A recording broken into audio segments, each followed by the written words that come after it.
Dear students अस्सलाम वालेकुम and welcome to Virtual Academy. मेरा नाम है मोहम्मद उस्मान और आज मैं STA 630 रिसर्च मेथड्स के चैप्टर नंबर 7 के साथ हाजिर हूँ। डियर स्टूडेंट्स, इस चैप्टर में मैं आपको हाइपोथेसिस की डेफिनेशन, हाइपोथेसिस की टाइप्स, रोल ऑफ हाइपोथेसिस और एक टेस्टेबल हाइपोथेसिस की करेक्टरिस्टिक्स का बताऊंगा। डियर स्टूडेंट्स, एक हाइपोथेसिस किसी फिनोमिनन की पर्पस्ड एक्सप्लेनेशन होती है। हाइपोथेसिस की वजाहत हम कुछ यूं भी कर सकते हैं कि जब हम कोई इन्वेस्टिगेशन करने लगते हैं तो उस इन्वेस्टिगेशन के स्टार्ट पे हमें जो लिमिटेड एविडेंस मिलते हैं, उन एविडेंस की बेस पे हम जो सपोज करते हैं या पर्पस्ड एक्सप्लेनेशन करते हैं, ऐसी सपोजिशन या पर्पस्ड एक्सप्लेनेशन हाइपोथेसिस कहलाती है। डियर स्टूडेंट्स, इन बातों को हम बुनियाद बनाकर अपने इस चैप्टर का आगाज़ करते हैं। एक हाइपोथेसिस की डेफिनेशन कुछ यूँ की जा सकती है, ऐसी प्रोपोजिशन जिसे हम इसकी रियलिटी को डिटरमिन करने के लिए इसकी वेरिफिकेशन करते हैं, ऐसी प्रोपोजिशन को हाइपोथेसिस कहा जाता है। हाइपोथेसिस की वजाहत हम यूँ भी कर सकते हैं कि दो या दो से ज़्यादा वेरिएबल्स के दरमियान लॉजिकली कंजक्टेड रिलेशनशिप को हम हाइपोथेसिस कह सकते हैं। डियर स्टूडेंट्स, अब मैं हाइपोथेसिस की टाइप्स की तरफ आता हूँ।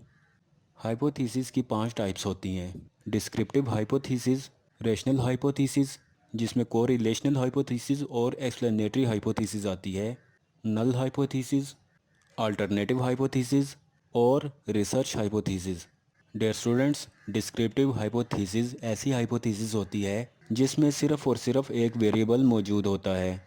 हाइपोथेसिस की इस टाइप को यानी कि डिस्क्रिप्टिव हाइपोथेसिस को अनवेरिएट हाइपोथेसिस या गैर मुतवाज़न मफरूज़ा कहा जाता है। डिस्क्रिप्टिव हाइपोथेसिस आम तौर पर कुछ वेरिएबल्स के साइज़, फॉर्म, डिस्ट्रीब्यूशंस और एग्जिस्टेंस के रिलेटेड बताती है। ये हाइपोथेसिस की सबसे पहली फॉर्म है, इसलिए इस फॉर्म में सिर्फ और सिर्फ एक वेरिएबल मौजूद होता है। रिसर्चर्स आम तौर पर डिस्क्रिप्टिव हाइपोथेसिस के बजाय रिसर्च क्वेश्चंस का इस्तेमाल करते हैं। डिस्क्रिप्टिव हाइपोथेसिस रिसर्चर्स की रिसर्च में मौजूद रिलेशनशिप्स के रिलेटेड रिसर्चर्स को क्रिस्टलाइज थिंकिंग फ्राहम करती है। टाइप्स ऑफ हाइपोथेसिस में दूसरे नंबर पर हम रिलेशनल हाइपोथेसिस का जिक्र करेंगे। रिलेशनल हाइपोथेसिस एक ऐसी हाइपोथेसिस होती है जो दो वेरिएबल्स के दरमियान मौजूद रिलेशनशिप को डिस्क्राइब करती है।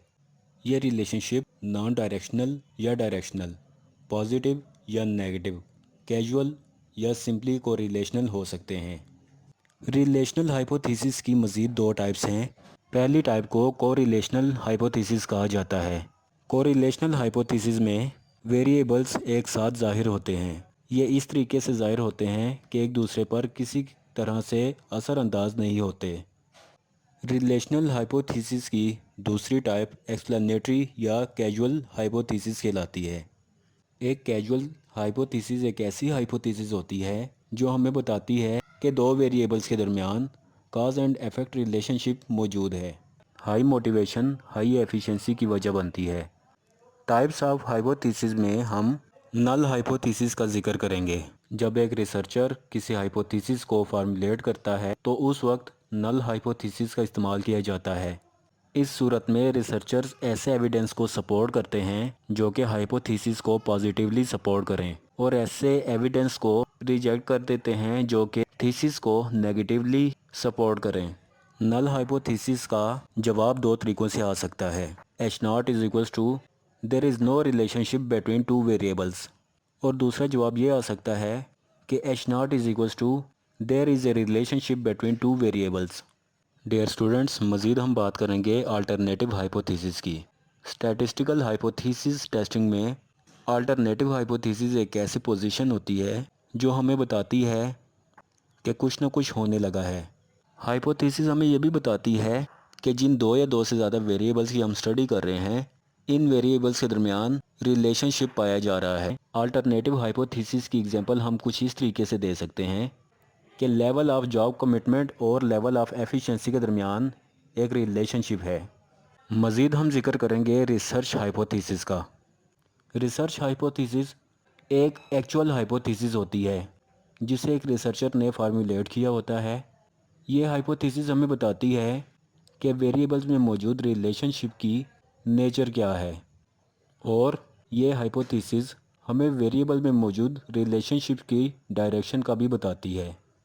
इस हाइपोथेसिस की एग्जांपल कुछ हम यूँ दे सकते हैं, किसी कंपनी में मौजूद ऑफिसर्स के लेवल ऑफ जॉब कमिटमेंट उनकी लेवल ऑफ एफिशिएंसी से एसोसिएटेड है। डियर स्टूडेंट्स, मज़ीद हम द रोल ऑफ हाइपोथेसिस की तरफ बढ़ते हैं। हाइपोथेसिस हमें डायरेक्शन ऑफ द स्टडी के लिहाज से गाइड करती है। हाइपोथेसिस स्टडी के रिलेटेड ऐसे फैक्ट्स को आइडेंटिफाई करती है जो कि स्टडी के रेलिवेंट होते हैं बजाय इसके कि इररेलिवेंट। हाइपोथेसिस हमें यह भी सजेस्ट करती है किस किस्म की रिसर्च डिज़ाइन हमारे रिसर्च के लिए अप्रोप्रिएट है, और रिसर्च की बेस पे जो हमने तलाश किया होता है उस तलाश की कंक्लूजन को ऑर्गेनाइज करने का फ्रेमवर्क भी हाइपोथेसिस ही हमें प्रोवाइड करती है। डियर स्टूडेंट्स, अब हम इस चैप्टर के सबसे आखिरी पोर्शन यानी कि characteristics of A testable hypothesis की तरफ बढ़ते हैं। हाइपोथेसिस लाजमन कॉन्सेप्चुअली क्लियर होनी चाहिए। हाइपोथेसिस ऐसी होनी चाहिए जो एम्पिरिकल रेफरेंसेस भी देती हो।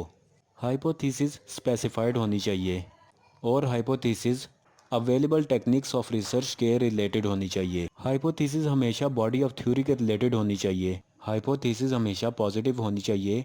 हाइपोथेसिस ऐसी होनी चाहिए कि इसको एक रिसर्चर सच्चा भी साबित कर सके और इसको झुटला भी सके, और ऐसा लाजमी होना चाहिए कि हम हाइपोथेसिस के रिजल्ट्स को प्रोड्यूस कर सकें।